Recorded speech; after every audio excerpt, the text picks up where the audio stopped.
foofu tam may ma taxaw si tuuti si faram fàccal la foofu. ndax tey jii communication bu ñu apporté encore une fois.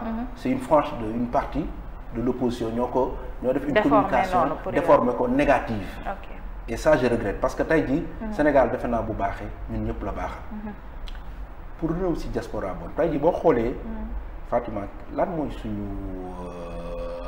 un pays. pour mu développer nan lay def day leb da ngay leb à l'étranger wala à l'intérieur du pays. tey jii boo lebee à l'étranger. OCT c'est en devise ngay leb en monnaie extérieure tey jii boo demee ba koy fay. yaa ngi koy fay en monnaie locale. Oui. léegi loolu na nga koy fay léegi bu amee taux de change bi yu yaa koy subir te ñun amagul ay tey jii des hydrocarbures yoo xam ni. exploité gul suñu hydrocarbures am ni ñu mën nañ ko fay. ëllëg en échange. comme ça y aura pas le taux de change. muy premier point. deuxième point bi. on s'est rendu compte que diaspora bi. lu ñuy dugal si koppar. at mu nekk c'est presque 1800 milliards te yooyu yëpp c'est pas des financements bu ñu ko dugal ci ay financement yoo xam ni c'est productif. En général c'est pour tenir les ménages. et 85% c'est pour tenir les ménages 15% yi rek la ñuy xool sur des boo amee tabax booy def dama xal ma fii ainsi de suite. et le premier ministre yàgg na ko wax c'est ce qu'on appelle les financements innovants. il s'est dit que écoute comme diaspora bi ñu ngi dugal xaalis te boo xoolee ñu nekk ci moi j'ai été en France. jànge naa fa liggéey naa fa pendant 10 ans 2016 laa ñibbisi. te bu may ñibbisi 2016 amoon naa sama compte épargne. te compte épargne à l'époque 1% lañ ko rémunéré. 1%. maintenant lii ñu premier ministre ni yéen xaalis bi ngeen yor yéen ñi nekk diaspora ngeen yor xaalis di ko bàyyi seen compte épargne.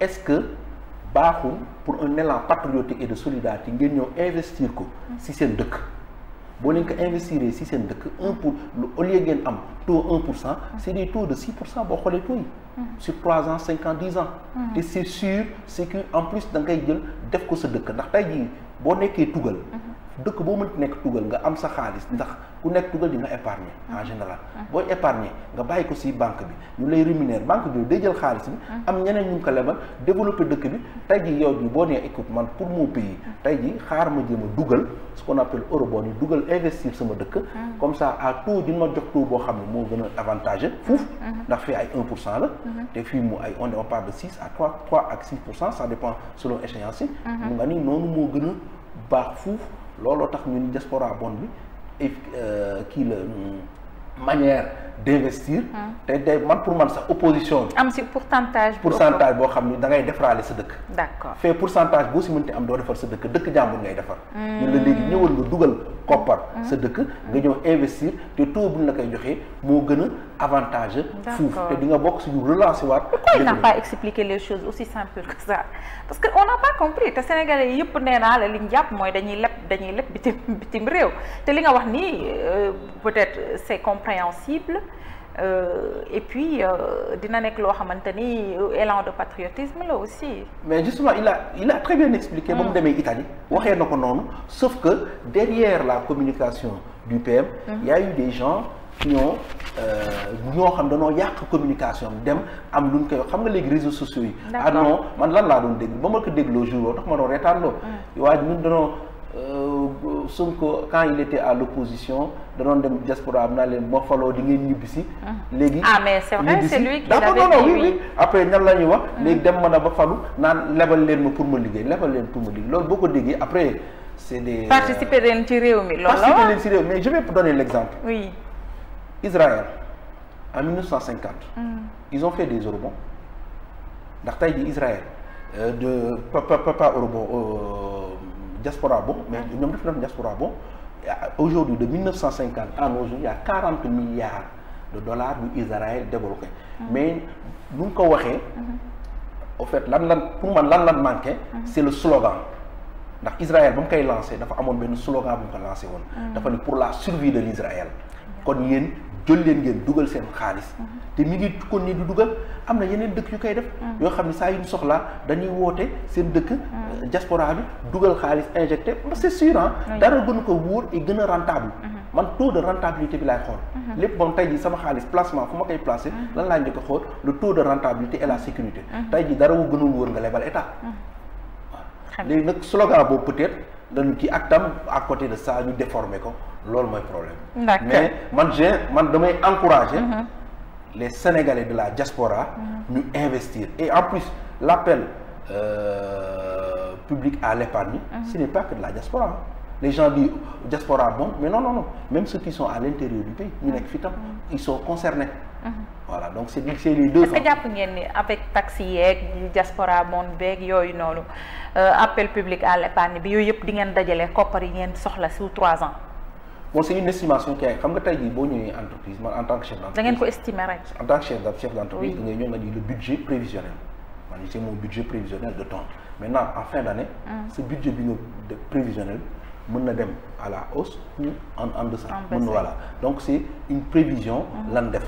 si yooyu parce que prévision selon les données quand même qui a fiable et une étude de benchmark qui a été faite il nous faut faire récolter 5667 milliards en ressources endogènes donc endogènes c'est-à-dire nit ñi suñu biir ñoo koy dajale ndax tey ji boo demee leb au niveau du marché financier international ñëpp xam nañ crise bi si am à l'époque comment on faisait les eurobonds lan doon lebee les eurobonds ñëpp xam nañ taux bi nu mel taux bi dafa élevé ak tam wala les partenaires techniques financiers di leen leb doon lebal non doon leb waaw nguur gi mi ngi leb waaw espace yooyu waa leb ba leb espace yooyu waa espace yooyu moo wax d'accord def ngeen ay levée de fonds c'est des levées de fonds juste que li leen dese mooy da ngeen a jibawul ak FMI rek mais FMI su ngeen jiboo woon bu ngeen leen joxoon les vrais chiffres xëy na ñu décanter situation. mais justement c'est ce qu'on a fait. On a donné les vrais chiffres. Non, FMI est toujours en attente. Ouais, mais après je ne maîtrise pas trop le sujet là. Ce sujet entre FMI et le gouvernement du Sénégal. Mais je sais qu'il y a une transparence dans ces fonds. On a été transparent depuis le début jusqu'à ce jour.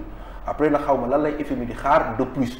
Mais tam montrer au Sénégal que nous mën nañ dem aussi avec sur d'autres il y a d'autres marchés financiers yu mën am notamment la diaspora bon bi diaspora bon bi c'est un marché boo xam ne si l'appel public à l'épargne si on réussit ça quand même on peut faire ça part aussi d'une souveraineté d'accord très bien merci beaucoup Thiam alors ñu ñëw ci justice monsieur Thiam bi président de la République fallo li mu njëkk a posé mooy assise de la justice c'est-à-dire jiboole moom ci làmminam ak sañu nopp ñun sénégalais yi jiboole sénégalais yi ak yoon parce que jàpp na ni sénégalais yi dañu am problème ak yoon d'après li fi jotoon a am mooy ku génn sax ñu tëj la ku wax liberté d'expression nekk lu tumuraanke ci réew mi ku def tweet ba ci moom tweet moo tax mu dugg ci kaso bi donc mu ni il faut ñu defaat ay réformes sur le plan justice ba jiboole sénégalais yi ak yoon